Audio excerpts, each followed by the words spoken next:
Hi, my name is Dervilia and I'm the historian in residence for children.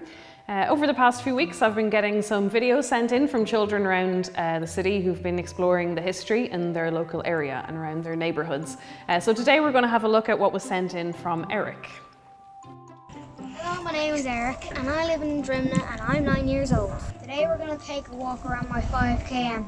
Come on. Dublin 12 has lots of exciting historical sites like this. Also Drimna Castle, which is the only remaining moated castle in Ireland. Unfortunately, we cannot go there because of COVID restrictions, so we're going to go somewhere else. We're standing outside St. Mary's, a medieval church in Crumlin. I wish I could go in so I could see the names on the headstones.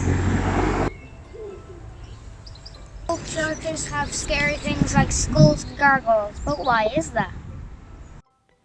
That's a great question. Yeah, so St. Mary's Church is a really interesting church there in Crumlin, and some of it is really old, some of it is medieval. So that tower that you were looking at, that's a very old part of the church. And then there were other bits that were kind of added to it and changed over the years. So that kind of gateway across the door, that was an 18th century addition, and that was built in a classical style. So lots of buildings around Dublin have classical style of architecture, and that means that they were kind of designed to look a little bit like things from ancient Rome and ancient Greece.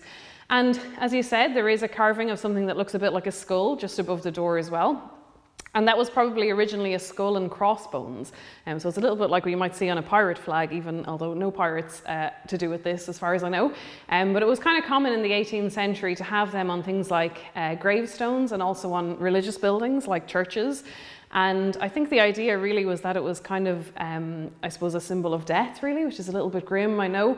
But because it's part of a religious building, maybe it was to encourage people to think a little bit about life after death and things like that as well.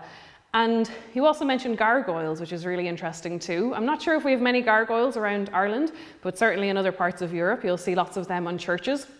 And they were supposed to be kind of symbols of evil, some people think, and then other people think that they were actually designed to protect churches from evil, and so that was kind of one of their functions. But they have another function too, a lot of gargoyles, which is that they have little spouts in them and they actually drain water away from the building, so they have a kind of a functional purpose as well. So we don't have many gargoyles in Ireland as far as I'm aware, but we have lots of other kind of strange carvings of animals and things on old churches too. Thanks so much, Eric, for sending me in those videos of your local history around Crumlin and St. Mary's Church. And if you're interested, we'll have more of these videos. I've got lots of questions and comments in from children around the city who've shared their local history with me. And if you'd like to keep an eye on my upcoming events and other projects that I do as part of my role as historian in residence for children, you can check out richmondbarracks.ie.